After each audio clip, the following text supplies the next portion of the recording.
I know how to sing and rhythm. You know, this time now, the man has his glasses on and he pulled it down like this and he looked over it and I see two blue eyes. And he says to me, can you sing? And I reluctantly speak under my voice and said, yes, I can. And he said, go into the voice room. I said, in the voice room? What is a voice room? You know, I went to the voice room and I started singing. And he stopped me and he told me to come back out. You know, he said, you're going to record this song. I love this song.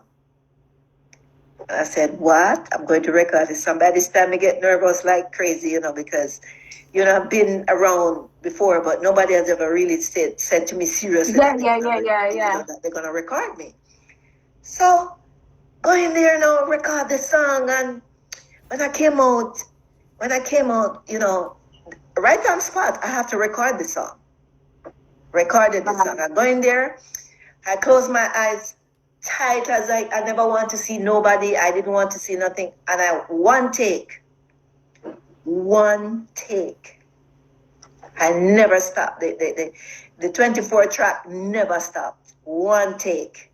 And I came out and they said, good. We love it. And I'm like, they love it, you know? It was something like this. A song, that was my first recording. It says, so by this time you were able to build your confidence here. Yes.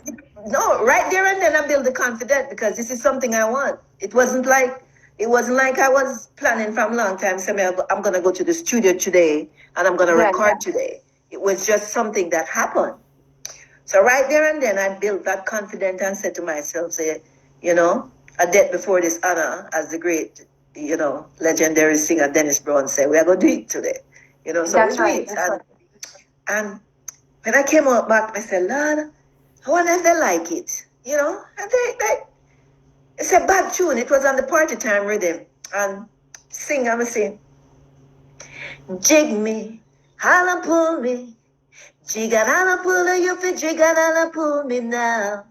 Oh boy, pull me now. You say you're full up of action. Now it's the time to show me your motion. Love to feel when you touch up my belly. Little boy, I want you touch up part to me. Hold on, my boyfriend, tell him that I'm chilly. Tell him that I want him all and pull and jig me. So jig me.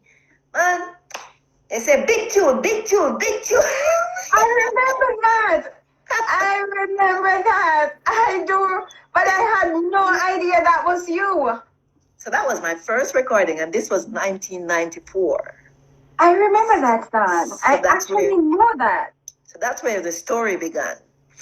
Yeah. So when I came out, they count out money and give me money, and I said, money? I didn't know you're gonna get money.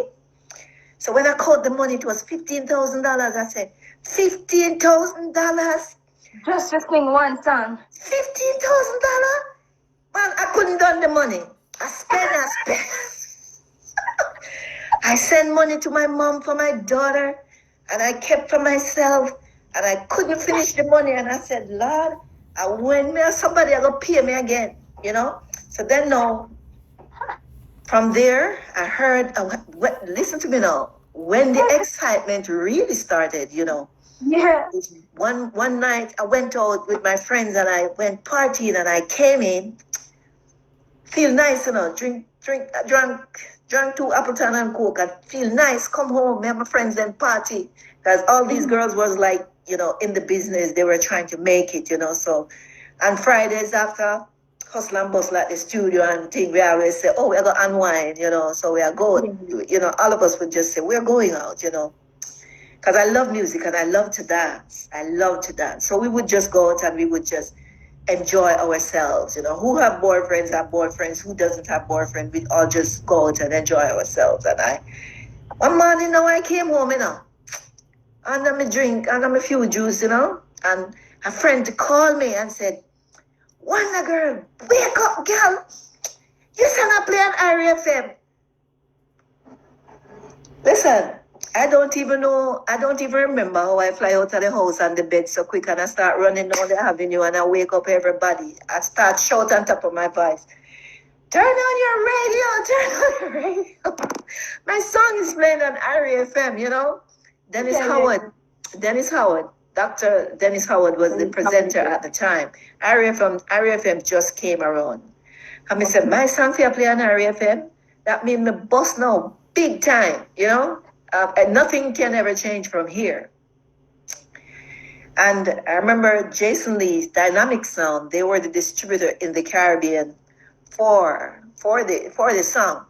So I remember now, Jason Lee would say, boy, we're getting requests for dub plate and nobody don't know where to find you, you know? Nobody know where to find you.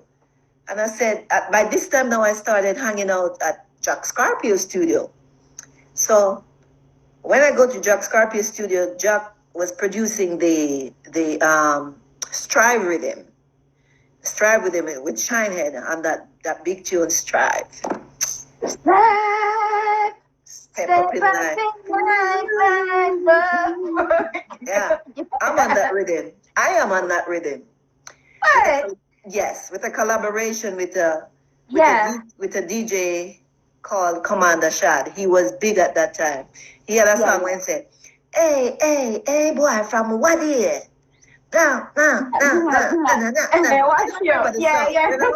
But so Daddy Jack said to me, boy, I'm gonna make you a commander shall do a combination. Me say, I want name combination. You know, what I talk about, you know? Because you're still new to the business. Yeah, so you say, young commander shall I go do a song Wonder Girl. Anyways, going to the rhythm, going to the studio, Daddy Jack say, we are going to sing. So I sang Commander Shad, sang his part. I sang a song, said, how could it be when you say that you love me? You know, it goes on. A long time that I can't remember all the song. This was from in the 90s. But I still have the vinyl to that song. And Daddy Jack said, the song shot, man, song shot. Well, at that time he would say the song is bad, song wicked, you know. Yeah. I say, you mean to say you're gonna put out the song Daddy Jack, and he said, a bad song Wonder Girl, what you talk about? A bad song. I remember about 2 months after that, Daddy Jack called me and said, Wonder Girl, I have a check for you, you know. I said, may I get money? So I said, okay.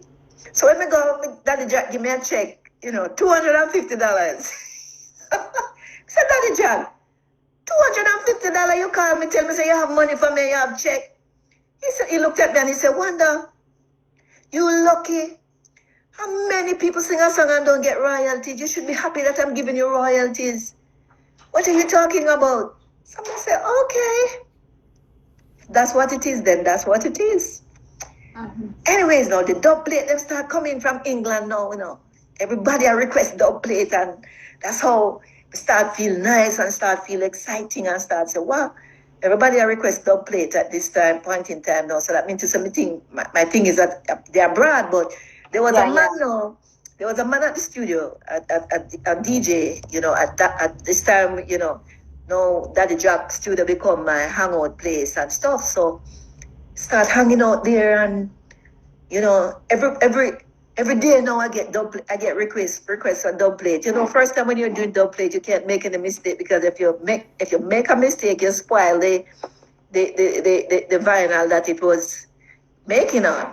So you can't make no mistake. It's one shot. You can't nothing. That 1 minute and 30 seconds is one shot, because if you don't do it right, them start cuss, say you waste the vinyl, them you waste the dub plate, them. What kind of business that you come here and say you're artist, you cannot waste the thing them and this and, you know?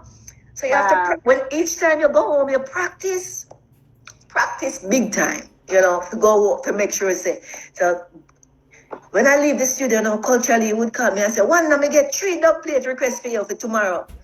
Right. So make sure you practice that you don't make no mistake. Yeah. And then I remember, you know, that's how I met the renowned Mad Professor, because he came to Jamaica to record some artists again.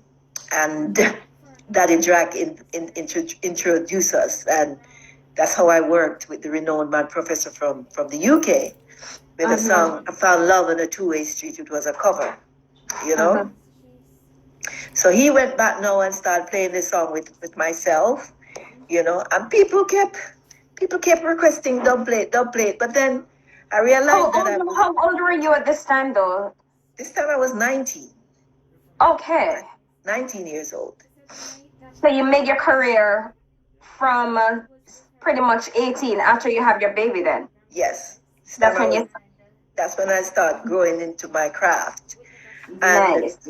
You know, but then the business at that time started taking a turn. And how so? I remember producers would send, many producers, because I'm an attractive woman. And at that time, you know, people would say, oh, she's a nice, sexy little thing, blah, blah, blah. So producers would send to call you and say they want you to be on their musical track. But at the end of the day, what are you going to do for yourself to be on that track? You have to give up something to be on that track. So they will pretty much say this to you. Yeah. Mm-hmm. It wasn't hidden, you know. And I decided that I am not, you know, I'm not doing this. This is not something that I want to do. You know, if I'm going to make this happen, I'm going to make it happen without doing all of this. So I took a break. I'm fast forwarding now to, I had my son now in 1996. Yeah. I took a break from that time until 2008. Yeah. With the family, my boy, my girl, and we, you know, step up. Listen to me. I remember having 4 dozen pair of shoes to having not just one pair of shoes with a hole in the bottom of it, because I decided that this is you're gonna stand for something. Yeah. This is not how life really supposed to be. I'm a woman, and I'm supposed to represent what that is. And it's not because my body looks good and you think I'm attractive, I'm just gonna give it up to you for something. So I like that. If I have to suffer, then I'm gonna suffer, and everybody has to suffer with me, because I'm not gonna do what I know I don't supposed to do. You know? So I remember, have money, don't have no money, don't have nothing. I said, Lord, anywhere you have to make it come from, you're gonna make it come. But I'm not gonna succumb to certain things. You know, I'm not gonna. Yeah, I love it. That's what I'm talking about. And I remember. Oh yeah. I remember personally. Hey. I remember having my children. Sometimes we have nothing, but you're God You're not gonna make me cry tonight. You know that, right? God make it happen. God make it happen. We have nothing, but God make it happen. Yes. And I remember, you know, at one point, don't even have nowhere to live with the 2 picnic, because we wouldn't succumb to certain things. I mean, I'm not going to do certain things, you know, because my son, by this time my son, dad and I broke up. He went back to London, and I'm just basically on my own. And I remember I buck up a schoolmate of mine. I said, God is going to make it happen. And I buck up a schoolmate of mine from St. Elizabeth, where we can church. And, you know, I was telling her my story, you know, and she said, if he's even on the floor, you come sleep tonight. Yeah. So, nobody thinks that there isn't a God, you know. Sophia, for the persons who are listening right now and they don't understand what you mean by you say you're not going to settle for certain things. I'm not going to sell my body. I'm not going to sell my body. Yeah. I'm not going to give my body to someone if it doesn't mean something to me. Let's put it that way. It's not. I'm not gonna. If I'm gonna sleep with a man, it has to mean something to me, and that's what it was. You know, in the business, they say taboo to talk about these things, but for me, it's reality, because I've lived it, you know, so I'm not going to sleep with you if it doesn't mean, you know, something to me. And I didn't think about if it mean to say me have to go clean somebody's floor, wash them dirty clothes, and all You these do it. things. I Yeah. will do it because Exactly. I'm earning my living honestly.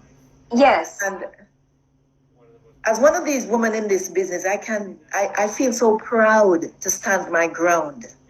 Up to this day, I stand my ground up to this day. And Good. I remember my friend Marlene, she said to me, come, we are going on a yard. We are going on a yard. You stay. You go stay with me and get on your feet. And I remember I get little odd jobs here and there, and it was good to take care of the kids. Them, I feel good. Come here, I said, boy, I work for my little 1,500 and 2,000 a week, so for me money that, Exactly. my money, That's me right. work for it, So I love that, girl. Then now I decided that in 2008, I remember I get my visa now and start foreign and all them something. And then I remember in 2008, I came back to Jamaica and I said, I'm ready now. I'm ready. And you know why I say I'm ready? Because I saved my money. So I'm ready. I'm ready for this business. So I went out, I formed my own label, register my company. That's what I'm talking about. That's right. Businesswoman. That's right. I said, I am ready. The kids are a bit grown. Right. They let go my foot a little bit. Yeah. I am ready for Sophia Brown. That's right. So I came back. I changed my name to my given name, Sophia Brown. No more Wonder Woman. You're not piggybacking on nobody. No more setting your own standard. So I doing your own thing. Yes. And I remember in 2008, by this time I met so many people in the industry, steel pulls, the group steel pulls, and I remember I met them in Brooklyn and then tell me, so them coming down for Reggae Sun Fest, and I said, well, I'll be in Jamaica, and they said, we're gonna invite you to the fest.